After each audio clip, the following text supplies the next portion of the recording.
Okay, guys.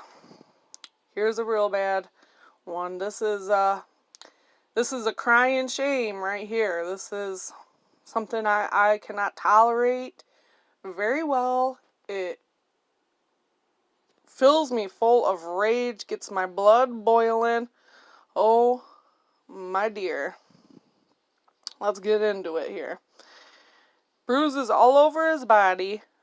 Meridian boy was beaten, starved, locked in closet before death, prosecutor said.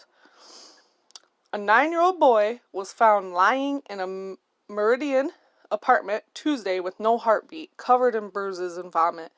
Suffered months of horrific torture at the hands of his stepmother and father, a prosecutor says.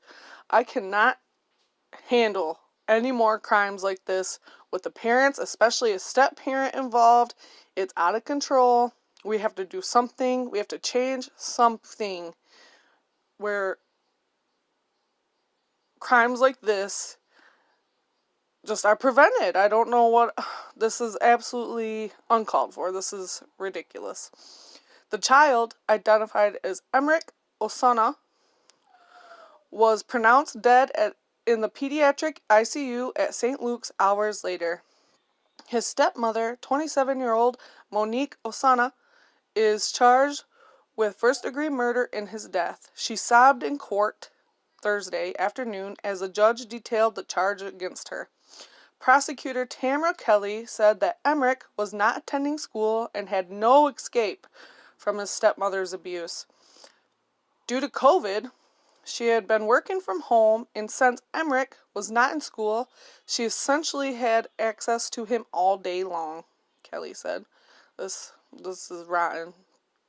I don't have a very tough stomach for anything like this, man. According to the prosecutor, Emrik Osuna admitted to police that she had kicked the boy in the groin and beaten him with a frying pan, a wooden spoon, and a back scratcher. A belt, later switching from the belt to a dog leash because the leash was heavier.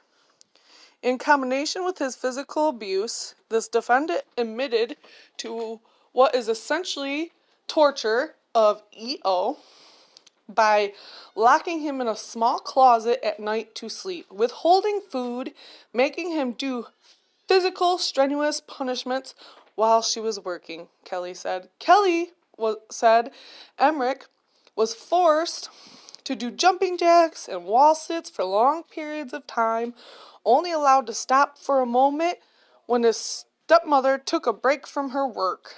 Emrik's father, Emrik Osuna, knew that his wife was abusing the 9-year-old boy, but did nothing to stop her, Kelly said. Oh, see those faces? Rotten individuals. I hope you enjoy that long prison sentence. Yep.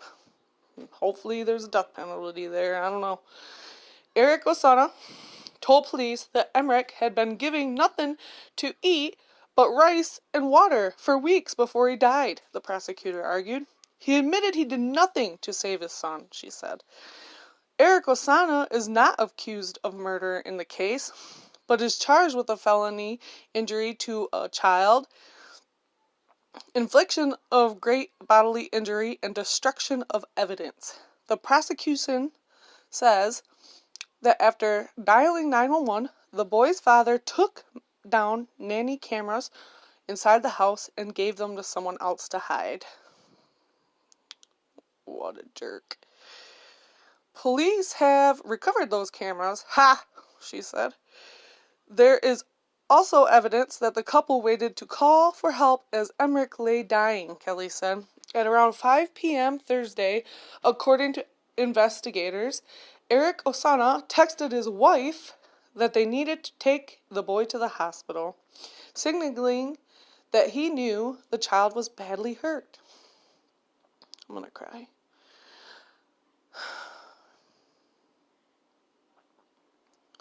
I know you are scared. I am too, he texted Emrik Osuna. They're scared? They're scared? How scared do you think this little boy was? Oh my gosh. But no one took Emrik to the hospital. Of course they didn't. The couple did not call 911 until after 9:40 p.m., more than 4 hours later. Officers who responded to the Rushmore apartments, where the family lived, reported that Emrik was not breathing and had no pulse when they arrived. The boy appeared malnourished and pale and had vomit leaking from his mouth, police said. Responders performed CPR on the 9-year-old and rushed him to St. Luke's, but doctors were unable to revive him. Poor baby. Oh. Kelly said an examination revealed that Emrik was badly dehydrated and malnourished and had scores of injuries. The little boy had bruises all over his body, specifically on his buttocks, groin, legs, and torso. She told the judge, some of the bruises were extremely large and essentially covered the back of his body. Oh my God. The Osunas, 3 other children, ages 9, 4, and 4 months, were removed from the home and placed in custody of Idaho Health and Welfare. The prosecutor asked Judge Kira Dale to keep both parents in jail and bar them from having any contact with the 3 surviving children. Thank God they're surviving. Why did they just pick on the one, though, it seems? But I guess hopefully more information will come out about the treatment of the other. And I'm wondering if the 9-year-old is a twin. Those children are witnesses and by the nature of the abuse are in danger if Monique Osuna has access to those children, Kelly said.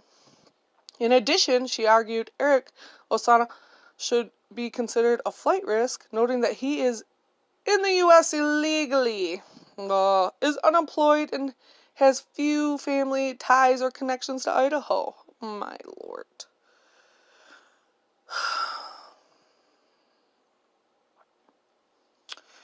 Judge Dale ultimately set bond for Monique and Emrik Osuna at $2 million each, thank you, and granted a no-contact order with all 3 children. Both are due to appear in court September 17th for their preliminary hearings. You guys, this is heart-wrenching. This is probably the 100th case of this type of abuse that I've heard of just this year. And I mean, this year is not over. Another reason I've been thinking about this channel and making it, I just want to get more news out there, reach more people, and hopefully we can somehow figure out a way to start saving some of these children, even though I have no idea what we could do to do that. Okay, well, thanks for tuning in again. We will be following this one, so look for an update September 17th when they go to court. Thank you, and please subscribe to It's a Crying Shame, where we're going to be following cases and things that should be nationally known. Thank you, guys.